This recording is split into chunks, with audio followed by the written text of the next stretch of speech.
اور اس پس منظر میں میں جب ہائی کورٹ میں اپیئر ہوا تو میں نے کورٹ میں یہ عرض کی کہ ہم اس چیز کے لیے تیار ہیں کہ ایک بورڈ یا کمیشن کانسٹیٹیوٹ ہو جائے رولز کے ذریعے، جسے ایک ہائی کورٹ کے جج صاحب جو ہیں وہ پریزائڈ کریں گے، ریٹائرڈ جج ہائی کورٹ کے پریزائڈ کریں، اس میں سول سوسائٹی کے بھی ایک نمائندے ہوں اور ایک فیڈرل گورنمنٹ کے نمائندے ہوں، اور جب تک وہ کلیئرنس نہ دیں یا اپروو نہ کریں کسی بھی کمپلینٹ پہ گرفتاری یا پروسیکیوشن کی اجازت نہیں ہوگی۔ اور میں سمجھتا ہوں کہ یہ کافی فارمیڈیبل سیف گارڈ تھے۔ فی الحال اس کو اسلام آباد ہائی کورٹ نے اس پہ ابھی کوئی قبولیت کا اظہار نہیں کیا ہے، وہ سن رہے ہیں۔ ہائی کورٹ کی کنسرن ہے کہ آرٹیکل 19 اور 19 سے آزادی اظہار رائے، اگر ان دونوں آرٹیکلز کو بھی آپ دیکھیں تو اس میں ڈگنیٹی اور پبلک آرڈر، موریلٹی، انسٹیٹیوشنز ہماری عدلیہ اور ڈیفنس، اس طرح کے جو ایشوز ہیں تو ان کی پروٹیکشن کے لیے دیا گیا ہے اور سبجیکٹ ٹو لاز کو ریگولیٹ کیا جا سکتا ہے۔ ساتھ ساتھ آرٹیکل 14 ہے جسے کوئی قدغن نہیں ہے، وہ ہے انسانی ڈگنیٹی کی۔ تو اگر ہم یہ کہیں کہ میجورٹی کو حق ہے کہ کسی ایک شخص پہ ہم اس کو الزام تہمت لگائیں اور اس کے پاس کوئی ریمیڈی نہ ہو، جا کے سول سوٹ فائل کرے اور اگلے 5-10 سال کورٹوں کے چکر لگائے، تو اس پس منظر میں یہ قانون لایا گیا تھا۔ اور میں اب سمجھتا ہوں کہ ایک بہت بڑا ایشو آ رہا ہے کہ جی فیک نیوز کو ڈیفائن، سب سے پہلی بات تو یہ جس طرح میں اس لاء کو ریڈ کر رہا ہوں وہ پرائمریلی فیک نیوز کے بارے میں نہیں ہے، it's not about news at all, لیکن کچھ ایسی جھوٹی خبریں ہو سکتی ہیں۔ فار انسٹنس میں یہ کہوں کہ کسی کے گھر میں کسی کے ازدواجی تعلقات یوں ہیں، اور کیا اس کا پبلک انٹرسٹ ہے، چاہے پبلک فگر ہو یا پرائیویٹ فگر ہو، تو ان پہ ہو سکتا ہے کہ میں اب وزیر اعظم کو پھر ملاقات کروں گا اور ایڈوائز کروں گا کہ اس کو ہم امپروو کر سکتے ہیں، فیک نیوز کو ہم لمٹ کر دیں تاکہ یہ کسی کو شک نہ رہے کہ فری اسپیچ، آزادی اظہار رائے، آپ نے تفصیل سے اس کا پس منظر دیا، ہم نے اس کو سنا بھی، لیکن یہ آپ کے علم میں جب یہ پس منظر، اس کا سب سے اہم پس منظر یہ ہے کہ یہ پاکستان کے شہریوں کے خلاف، ایک عام شہری کے خلاف کوئی اس قسم کا حکومت کو پریشانی نہیں تھی کہ اس کی پگڑی اچھالی جا رہی ہے، اس کو ہتک آمیز اس کے بارے میں مواد پھیلایا جا رہا ہے، کسی ایک عام شہری کا یہ معاملہ ہی نہیں تھا۔ پاکستان میں ایک عام شہری کے ساتھ کچھ بھی گزر جائے، حکومت کے کان پہ جو رہیں گے، یہ بڑا ایک غیر معمولی بات ہوگی۔ ظاہر ہے کہ اس کا پس منظر یہ ہے کہ انتہائی غلیظ پروپیگنڈا کیا گیا خاتون اول کے بارے میں، اور وہ ظاہر ہے کہ انتہائی ایک غلیظ بات تھی، اس کا ایک ریاکشن ہے جو کہ حکومت نے اس قسم کے قانون کے ذریعے جو ہے وہ سامنے لائی ہے۔ مگر بنیادی طور پہ اس کا بنیادی مقصد صرف یہی ہے کہ مٹھی بھر لوگ جو کہ جن کو کہ ہمارے یہاں VVIPs وغیرہ کہا جاتا ہے، کہ ان کو تحفظ فراہم کیا جائے، ان کو ایک کوارنٹین کر دیا جائے، اس پورے اس تمام معاملے سے وہ امیون ہو جائیں، ان کو کسی صورت سے کوئی زک نہ پہنچے، اور پھر یہ اس قسم کا قانون جو ہے یہ ایک عام شہری پہ اس کے اثرات نہیں ہوں گے، نہ اس کو تحفظ حاصل ہوگا۔ تو اس لیے بنیادی طور پہ اس کو اس کی روح کے مطابق ڈیل کرنا ہوگا، اور اس حوالے سے کیونکہ اس نے بڑی ایک بھاری قدغن لگانے جا رہا ہے یہ، اور یہ انتہائی بہت ہی نقصان دہ معاملہ ہوگا، اس کا کسی بھی صورت میں امپینیٹریبل اگر اس کا کوئی ڈیفنس ہوتا ہے یا اس سے تحفظ ملتا ہے اس تاثر سے، پھر تو ہو سکتا ہے، ادروائز تو اس کو کسی صورت میں اس موجودہ شکل میں نہیں رہنا چاہیے، گویا کہ جو ترامیم اس میں آئی ہیں۔ آپ کی بات بالکل مناسب ہے، اور یہ لیمیٹڈ کلاس کے لیے ہو سکتا ہے، یہ ظاہر ہے کہ پوری پاکستانی قوم شاید اس میں نہ کمپلینٹس فائل کرے نہ اس سے مستفید ہو، لیکن کچھ پبلک فیگرز بھی اگر ہیں، میں اگر پبلک فیگر بنتا ہوں یا کوئی عہدہ قبول کرتا ہوں، میں جتنا کرٹیسزم میری پرفارمنس کے بارے میں، لیکن میری فیملی کے بارے میں، آپ اگر میری خاندان کی ویڈیو چلائیں، ان پہ تہمتیں لگائیں، تو مجھے حق یہ نہیں ہے کہ میں وہ کسی فورم میں جاؤں یا میں بھی صرف ڈیفیمیشن کے سوٹ کا 10 سال انصار کروں، پہلی بات یہ۔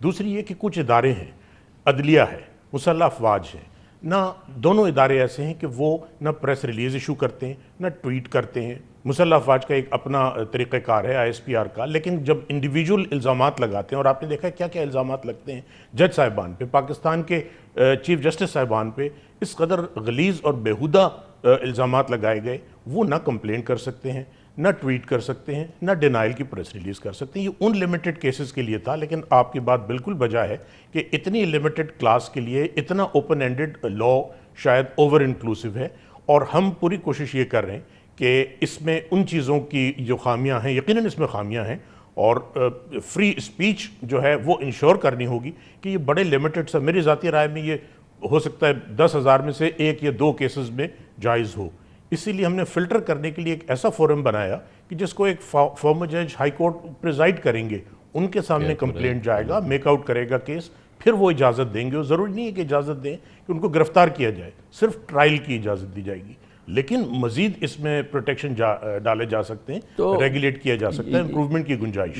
اگر آپ یہ کہیں یہ قانون ہونا نہیں چاہیے تو ان قوانین کا پس منظر جس کا بھی ہم ذکر کر رہے تھے، میں نے کیا، آپ نے کیا، اس میں ہم نے دیکھا کہ بیک جنبش قلم ایک سانس کے اندر ایک جانب میڈیا کی جو کہ ایک اسٹیبلشڈ آزادی یا اظہار ہے اس کو پابند کیا گیا، دوسری جانب اسی سانس کے اندر الیکشن کمیشن آف پاکستان کو بھی رکھ لیا گیا، جس کے ساتھ ایک جاری تنازعہ ہے جس کو آپ ریزالو کرنے کی اپیرنٹلی کوشش کر رہے ہیں. اس میں ایک بالکل ایک نئی شق ڈال دی گئی کہ جس میں کہا گیا کہ جی کہ تمام جو منسٹرز ہیں یا تمام جو پبلک آفس ہولڈرز ہیں وہ بھی کریں، مہم چلائیں. اور وہ الیکشن کمیشن آف پاکستان ظاہر ہے بپھر گیا اس معاملے میں، ایک جانب میڈیا بپھر گیا، ایک جانب الیکشن کمیشن آف پاکستان بپھر گیا.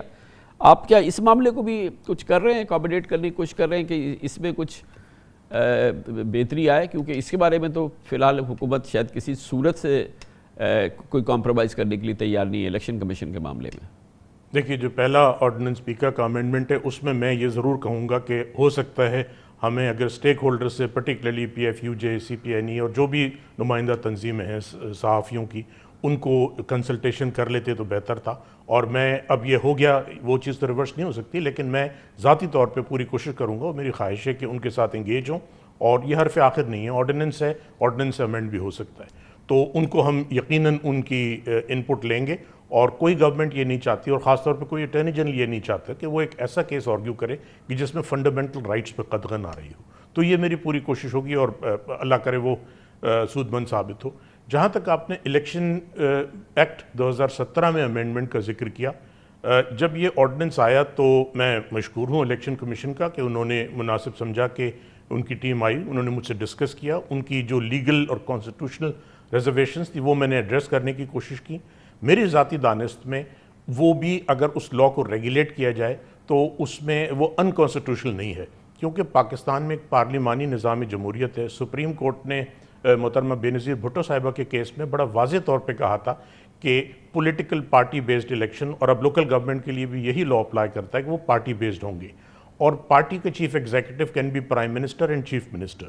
ان پہ اگر وہ ریگولیٹ ہو جائے، ہندوستان میں بھی بالکل ایسا ہی ہے. اور وزیر اعظم سے میری بات ہوئی، انہوں نے کہا کہ ہم کوئی سرکاری ذرائع یوز نہیں کریں گے.